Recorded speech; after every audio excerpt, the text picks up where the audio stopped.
Hey guys, how's it going? Welcome to my video. Alright, so I said I was gonna make another video on my update as far as the transmission issues that I've experienced with my 2008 Tahoe hybrid. This hybrid, this Tahoe has 220 something odd miles on it. So when I originally bought it, I think it was probably early September or late September, but the weather was it was probably in like the 75s, kind of right around there. And originally when I drove it, this is my first Tahoe hybrid, so when I drove it, it drove fine. All right, I test drove it for 10 minutes, it drove fine, didn't seem to have any transmission issues. And then the first time it came up with any kind of transmission issue was when I hooked up a dolly to it so that I could tow my Prius back. And the first time after I hooked everything up and I put it into drive, there was a code that came up for the hybrid transmission system. What I did was I erased it with an OBD2 scanner. So after I erased an OBD2 scanner, I drove it about 300 miles, 350 miles back, no transmission issues. Always had on two-wheel drive, and I really didn't for like a week, like 3 weeks after that, I really didn't drive it that much.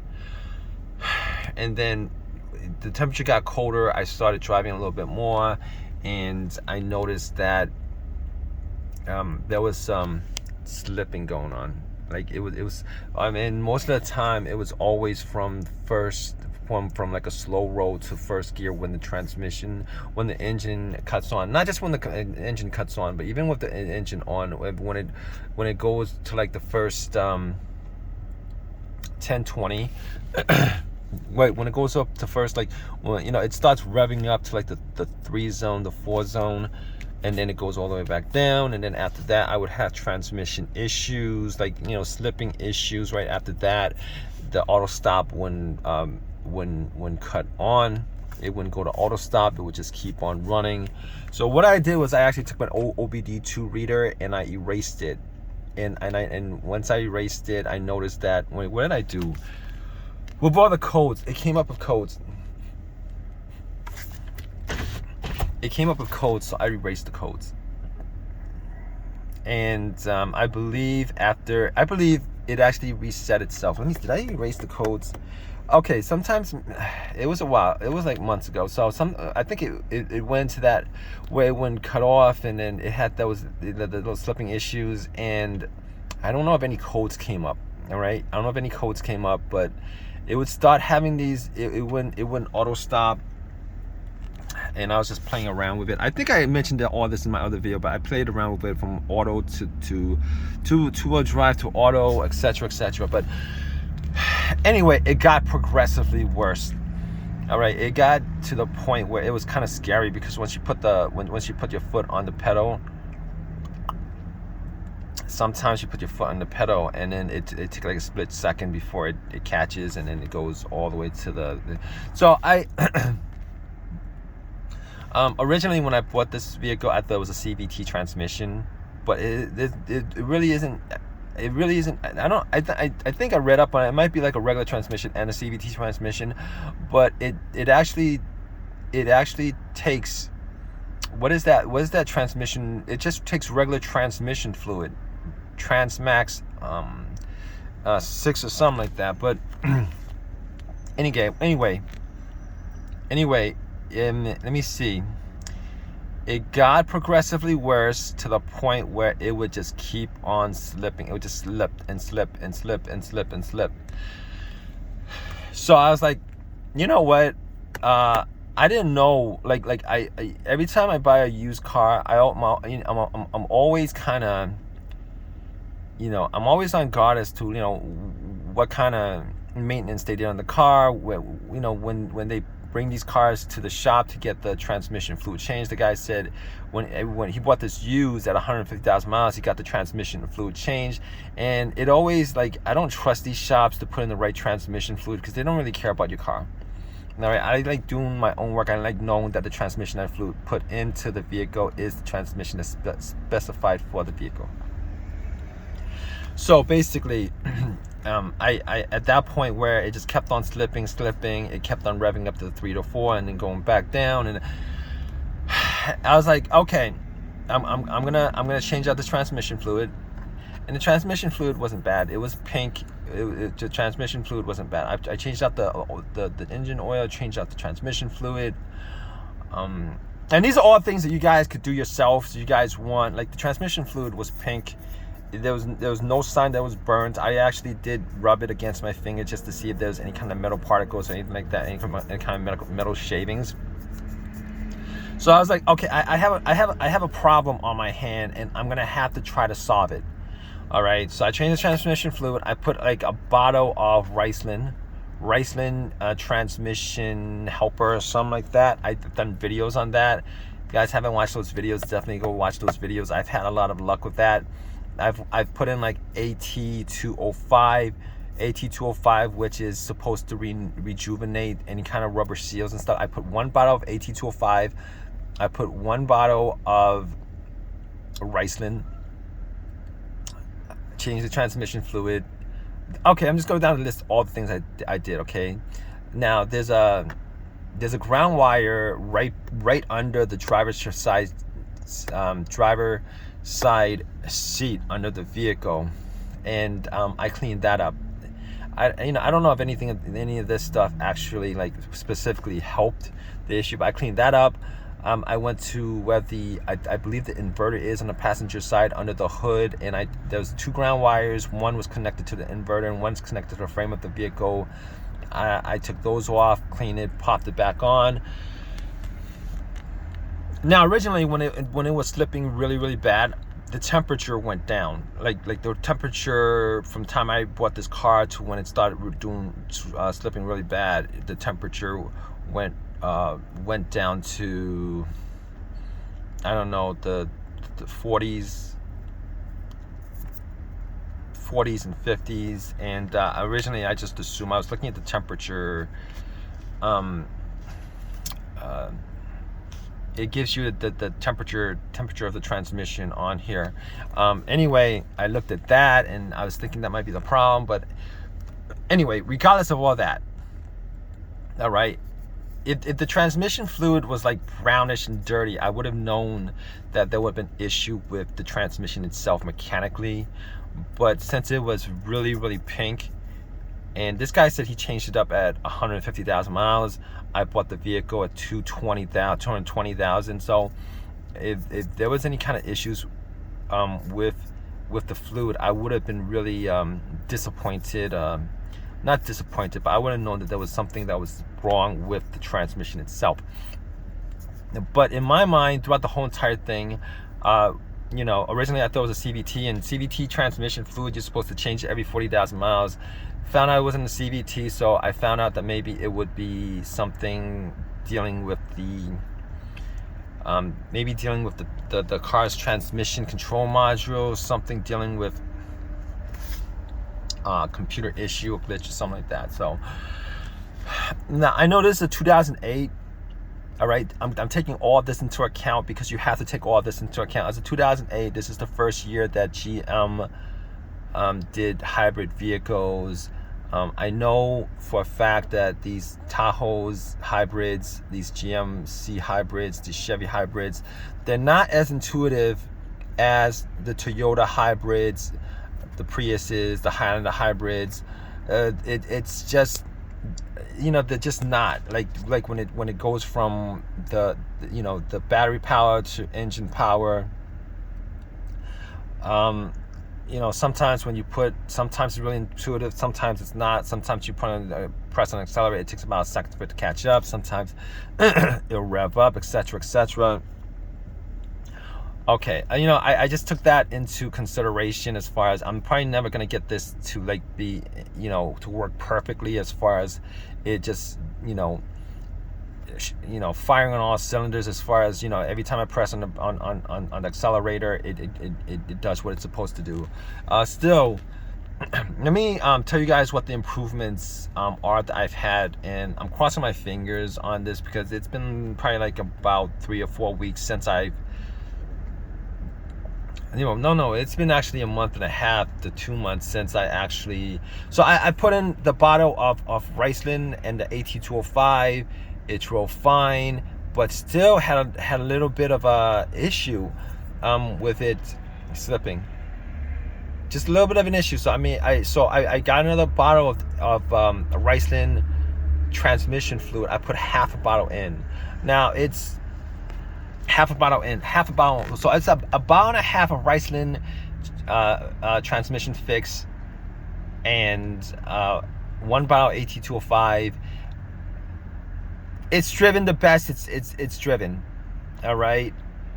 Now I will say that a couple of weeks ago, I did have this situation come up where I came to a stop. It was a stoplight, and the RPMs, you know, I had my foot on the brakes, and the RPM just revved up, just slowly revved up by itself to 3,000, 3,500. Scared me a little bit because I didn't have my foot on the accelerator. Pulled to the side, turn it off, took my OBD2 scanner. Oh, just if you guys are still here, I'm just gonna tell you about the OBD2 scanner. If you guys ever have any kind of any transmission issues with the hybrids, just buy an OBD2 scanner.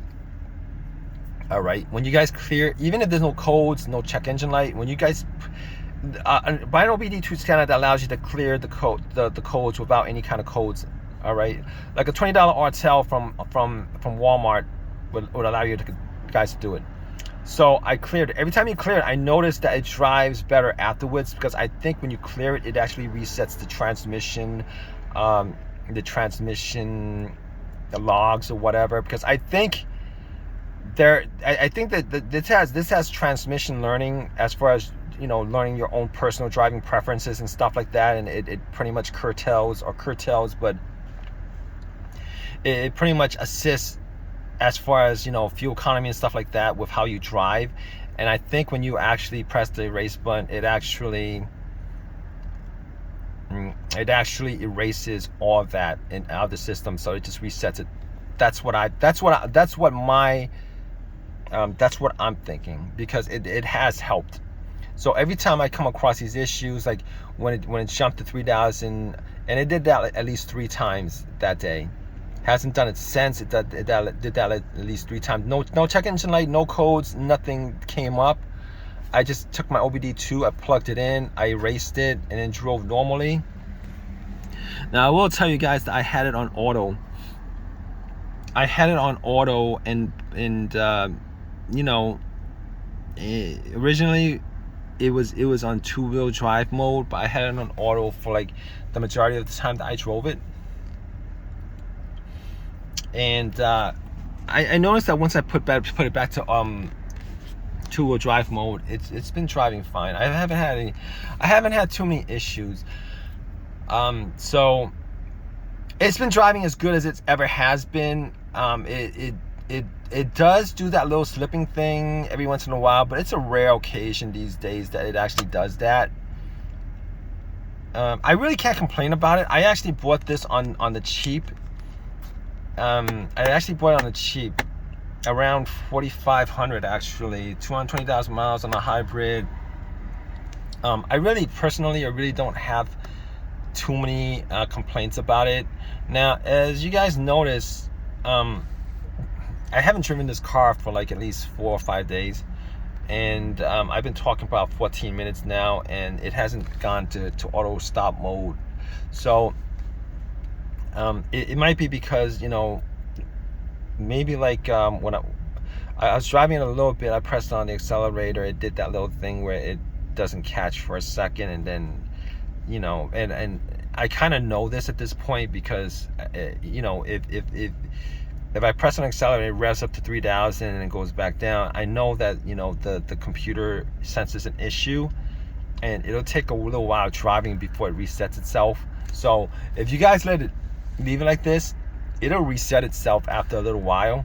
Like it'll go back to auto stop, but it's gonna take a couple of cycles of driving before it does that. So it's a little bit so the moral of this story is, there's no moral of this story. I mean, if you guys want to do everything that I did, everything I've done, put in the Riceland fix. Well, I got that from AutoZone. Pretty decently priced bottles at like $10 a bottle, something like that. One bottle AT205. I don't know, like it's 1.5 bottles of Riceland and transmission fix, slip fix or something like that, and 1 bottle of AT205. I still have half a bottle of that Riceland left, and you know, I'm not quite sure whether I'm just gonna, you know, dump it in, but I'm gonna say that it's driven better than it's driven. No, it rarely has issues, is what I'm saying. It rarely has issues to the point where I don't really worry that much about it, except for like a couple weeks ago where it revved up to the 3. But I think that might have something to do with the throttle body being dirty, because it's got like 220,000 miles on it. I haven't looked at it. I haven't cleaned it. I'm almost positive that the throttle body needs to be cleaned, and that's why it did that. You know, the throttle body could actually cause some of these issues too. But that's pretty much it. I don't think I would be doing at this point, aside from maybe popping in the rest of the Riceland transmission fix that I have. I don't think that I would be, you know, trying at this point.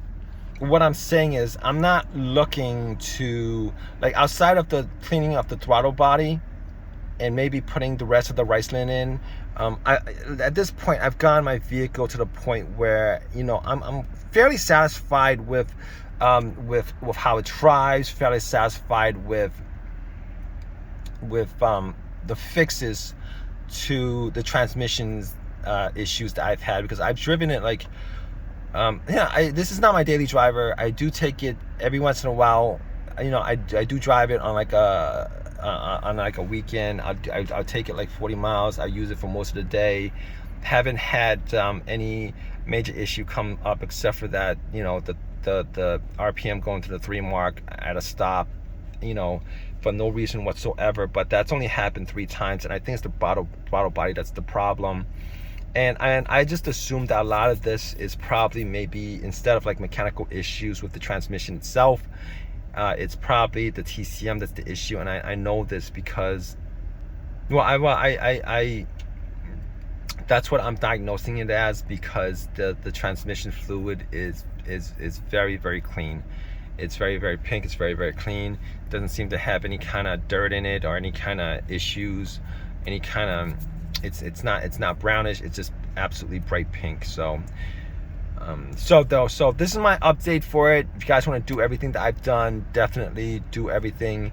You know, it's the transmission right now is to the point where I don't actually worry about it. I know, you know, it's kind of glitchy every once in a while, but every once in a while is like very rare. It's not like, you know, it's very rare at this point. So it's gotten to the point where I actually am comfortable with how it drives, how it shifts, and how it's handled. And I know it's not going to be perfect with this vehicle, because, you know, the hybrid system, I was hoping when I purchased this car that the hybrid system that GM had was actually borrowed from Toyota's hybrid system.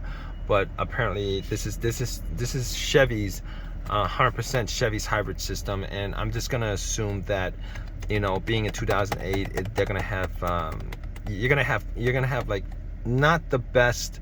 You're gonna have little glitches here and there, and I'm okay with it. So Anyway, that's my update. I hope this has helped you guys out with your transmission issues with your vehicle.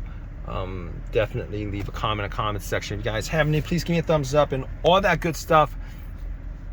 And if you guys have this issue, definitely feel free to get like OBD2 scanner. And like I said, every time one of these issues come up, just press the erase button, and it'll kind of clear out any kind of transmission log or history, and then it'll reset itself. But you're gonna have to do a lot more if you had the kind of issues that I had with my vehicle. All right, guys, take care.